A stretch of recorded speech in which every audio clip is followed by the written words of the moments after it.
श्री गणेश महापुराण में 8वां अध्याय धूम्रवर्ण अवतार। सूत जी बोले, हैं मुने, मैंने तुम्हें भगवान विघ्नराज का श्रेष्ठ वृत्तांत सुना दिया है। अब तुम्हें उनके धूम्रवर्ण स्वरूप का उपाख्यान सुनाऊंगा, तुम ध्यान पूर्वक सुनो। हे शौनक, श्री गणेश जी का धूम्रवर्ण नामक जो अवतार हुआ, उसके द्वारा अभिमान नामक असुर का नाश हुआ था। वे प्रभु शिव ब्रह्म स्वरूप एवं मूषक वाहन कहे जाते हैं। इनका उपाख्यान इस प्रकार है कि प्राचीन काल में लोक पिता में चतुरानन ने भगवान भास्कर को कर्म राज्य का अधीश्वर बना दिया था और उस अत्यंत महिमा युक्त पद के प्राप्त होने पर सूर्यदेव ने सोचा कि संसार में मेरे समान महिमा वाला कोई नहीं है।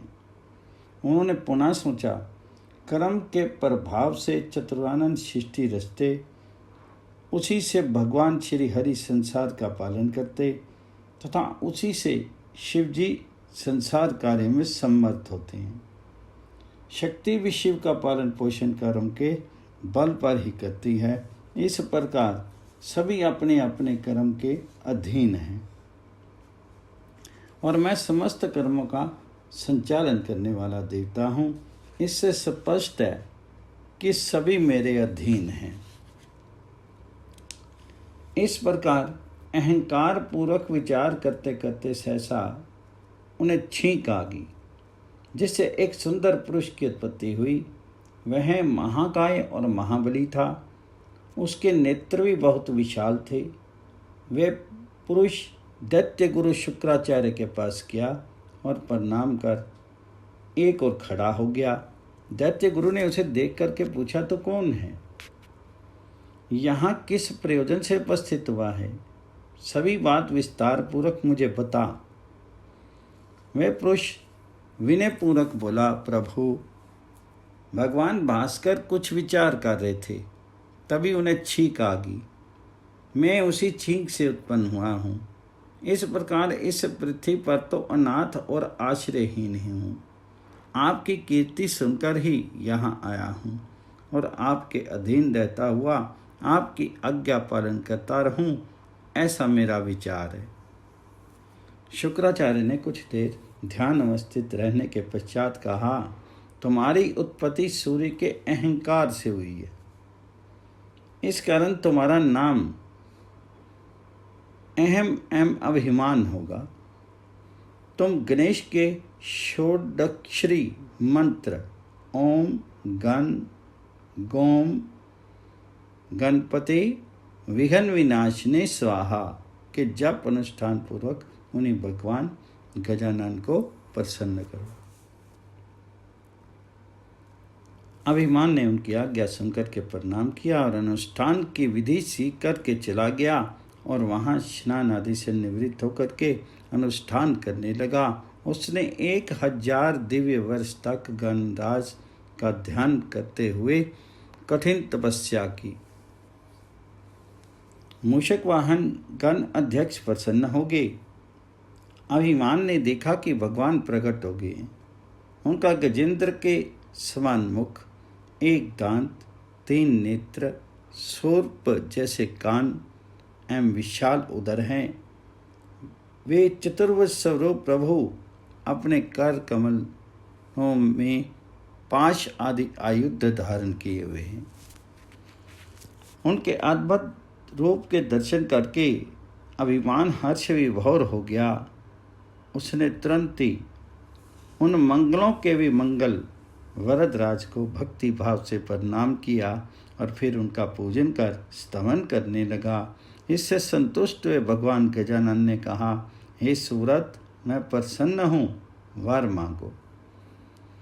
अभिमान ने करबद्ध निवेदन किया, प्रभु, यदि आप प्रसन्न हैं तो मुझे अपनी भक्ति प्रदान कीजिए। आपके कृपा से मेरी सभी अभिलाषाएं पूर्ण हो जाएं तथा आरोग्य, विजय और समस्त विश्व का साम्राज्य प्रदान कीजिए। हे नाथ, मैं माया से किसी भी प्रकार से मृत्यु को प्राप्त ना हो। ऐसा ही हो कह करके भगवान वरदराज अंतर्हित हो गए। अभिमान भी प्रसन्न होता हुआ दैत्य गुरु के समीप पहुंचा। उन्होंने प्रणाम करके वर प्राप्ति का संवाद उन्हें सुनाया। तब शुक्राचार्य ने अनेक मुख्य असुरों को बुला करके उनके वरदराज के वर के प्रबल होने की बात बताई और उनकी सहमति अभिमान को दैत्येश्वर के पद पर अभिषिक्त करती है। अब अहमासुर प्रबल प्रतापी राजा बन गया। प्रमदासुर नामक एक दैत्य श्रेष्ठ ने उनके साथ अपनी कन्या का विवाह कर दिया, जिससे गर्व और श्रेष्ठ दोनों 2 पुत्र उत्पन्न हुए। कुछ दिनों बाद उसने प्रमदासुर की प्रेरणा पर अपना विजय अभियान प्रारंभ किया। उसने शीघ्र ही पृथ्वी, पाताल और स्वयं पर विजय प्राप्त की। अब वह समस्त ब्रह्मांड का अधीश्वर बन करके अपना निरंकुश शासन चलाने लगा।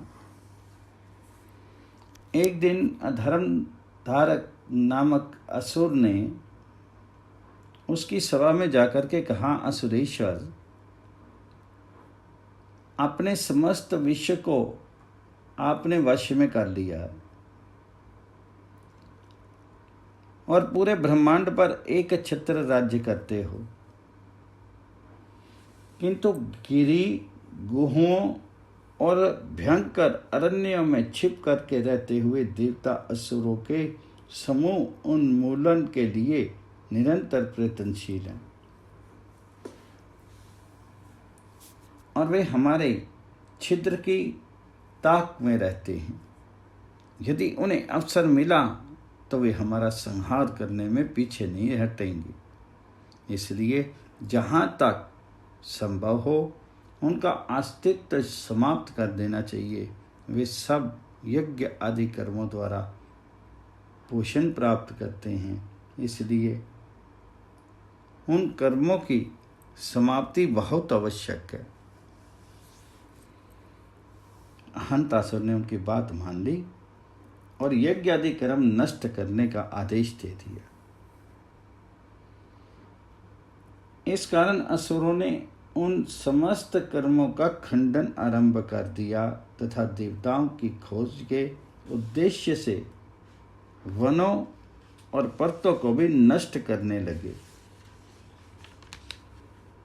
तथा जहाँ जहाँ गणेश जी की प्रतिमाएं स्थापित थी उन देवालयों से वे प्रतिमाएं फिकवा दी गई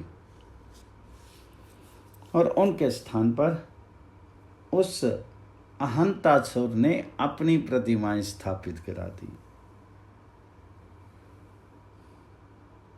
उनके पुजारी पद पर भी अहंतासुर के परम भक्त नियुक्त किए गए। इस प्रकार ममतासुर की उपासना प्रचलित हो गई। इधर देवता बहुत दुखी हो रहे थे। वे विचार विमर्श के लिए एकत्रित हुए। उन्होंने निश्चय किया कि करनामूर्ति गजानन को प्रसन्न करने के लिए एकाक्षरी मंत्र का आश्रय लिया जाए। तब वे सब विधि पूर्वक भगवान गणेश्वर की उपासना करने लगे। इससे संतुष्ट होकर के उन्होंने दर्शन दिए। देवताओं ने स्तवन आदि करने के पश्चात निवेदन किया, हे प्रभु, हम आपके परम भक्त इस समय अहंतासुर के भय से घोर संकट में पड़े हुए हैं। अवश्य आप हमारी रक्षा करने की कृपा कीजिए। भगवान धूम्रवर ने उन्हें आश्वासन दिया, हे देवताओं, मैं तुम्हारे समस्त संकट शीघ्र ही दूर करूंगा। ऐसा कहकर के अंतर ध्यान हो गए। तब प्रसन्न हुए देवगण उन्हीं का ध्यान एवं गान आदि करते हुए समय की प्रतीक्षा करने लगे। रात्रि में भगवान गणेशन ने अपनी क्रोधपूर्ण मुद्रा में अहंतासुर को दर्शन दिया, जिससे दैत्यराज कांप उठा। उसने प्रातःकाल अपनी सभा में आकर के असुरों से कहा, मैंने सपन में गणेश्वर को देखा था। वे बड़े क्रोधित हो रहे थे। उन्होंने हमारा नगर भस्म कर दिया और हमें पराजित भी कर दिया था। मैंने देखा कि देवगण पुनः स्वच्छंद विचरण कर रहे हैं। ये स्वप्न कितना अशुभ और भयंकर है। दैत्यों ने उसे समझाया, असुरेश्वर, आप तो प्रत्यक्ष वर के प्रभाव से भय रहित हैं।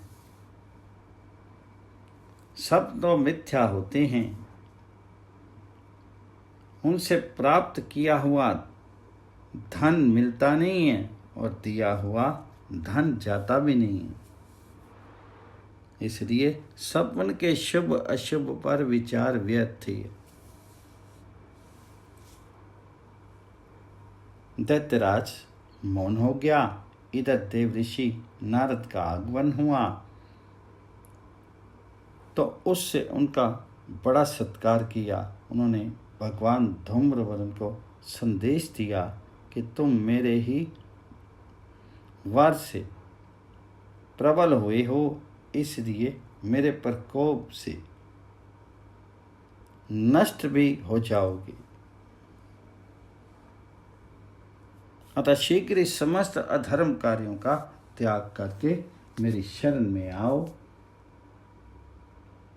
अन्यथा रण क्षेत्र में मैं तुम्हें जीवित नहीं छोड़ूंगा। अहंतासुर उस संदेश को सुनकर के क्रोधपूर्वक बोला, मुनिवर, आप धूम्रवरण से कह दो कि हम किसी प्रकार से अशक्त नहीं हैं और इतना पर कर्म रखते हैं कि तुम्हारा भी वध कर डालें।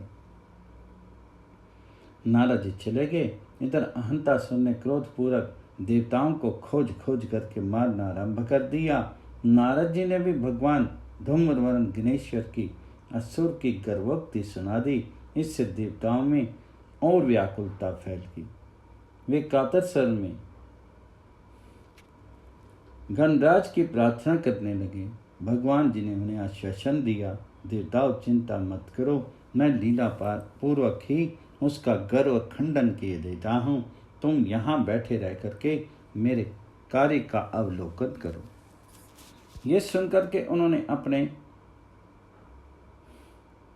अत्य उग्र पाश का क्षेपण किया। यह पाश तीव्रतापूर्वक असुरों की ओर दौड़ पड़ा।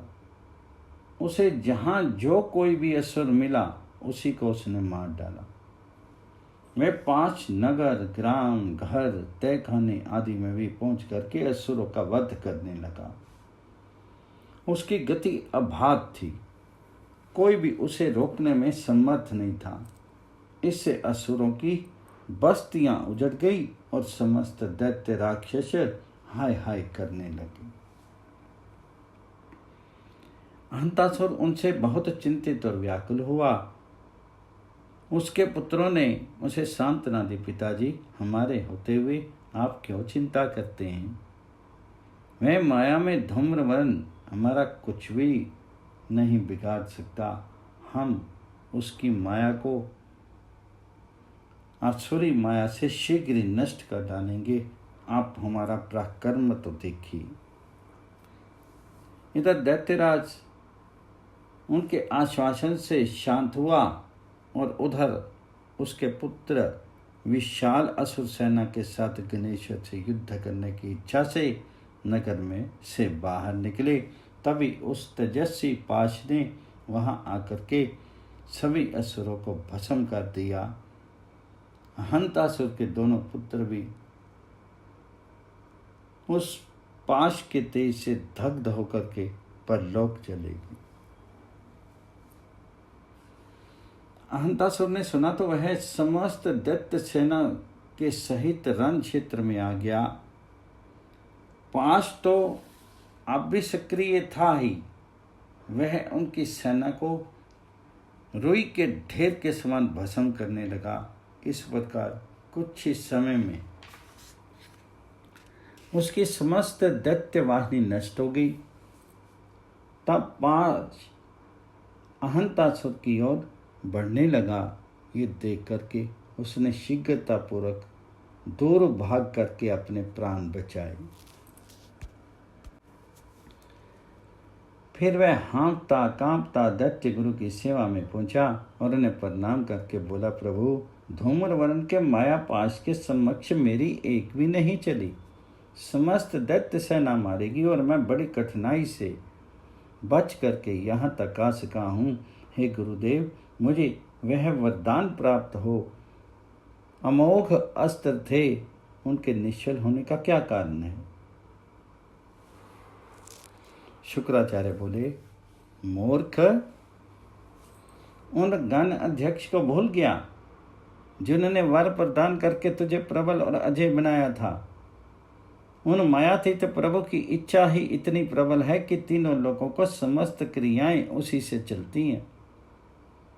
देख, स्वर्ग में देवताओं, पृथ्वी में मनुष्यों और पाताल में असुरों और नागों आदि के निर्विघ्न जीवन यापन की व्यवस्था भी उन्हीं की इच्छा से होती है। तूने उनसे वर प्राप्त करके उन्हीं को व्यवस्था और इच्छा के कार्यों में व्यवधान उपस्थित कर दिया और देवताओं और मुनि गणों को बड़ा कष्ट पहुंचाया। तेरे अत्याचार से समस्त प्राणी उत्पीड़ित हो रहे हैं। अब तो तुरंत ही उन्हीं परम प्रभु की शरण में जा, अन्यथा वो तेरा सर्वनाश कर डालेंगे। असुरेश्वर ने कहा, प्रभु, उन्होंने अपने अभी क्या छोड़ा है? बड़ा भीषण संहार कर डाला है। उनके पाश ने शुक्राचार्य उसे समझाते हुए बोले, जो शेष बचा है उसकी तो रक्षा हो ही जाएगी, अन्यथा कुछ भी शेष नहीं रहेगा। अहंतासुर शुक्राचार्य को प्रणाम करके धूम्रवर्ण की सेवा में उपस्थित हुआ और उनके चरणों में प्रणाम करके रोने लगा। उनकी दुर्दशा देख करके करुणा में प्रभु ने क्षमा कर दी। उनकी इच्छा मात्र से पाश लौट करके उनके पास आ गया। फिर उनकी स्तुति की। उनके स्तवन से संतुष्ट होकर के भगवान ने कहा, महासुर, अब तो देवताओं के स्थान, धर्म स्थान, यज्ञशाला, तीर्थ मंदिर आदि को तुरंत छोड़ दे और जहाँ मेरे भक्त नहीं हैं तथा जहाँ मेरी पूजा उपासना नहीं होती वहाँ जाकर के निवास कर। मेरे भक्तों, देवताओं, ऋषि मुनियों आदि की रक्षा करने का भार भी तुझे ग्रहण करना होगा।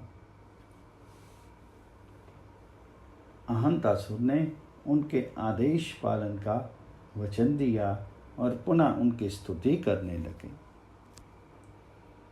फिर उनकी भक्ति प्राप्त करके तुरंत चला गया। ये देख करके सभी देवता अत्यंत विस्मय करते हुए मंगल में गणेश जी का पूजन और स्तवन करने लगे। फिर गणेश जी को प्रणाम कर देवताओं ने उनका जयघोष किया और जब वे प्रभु अंतर ध्यान हो गए तब हर्ष विभोर हुए अपने अपने स्थान को गए। सूजी कहते हैं, हे शौनक, मंगल में भगवान गणेश्वर के धूम्रवर्ण अवतार का ये सुखदायक एवं पुण्यवर्धक उपाख्यान पूर्ण हुआ।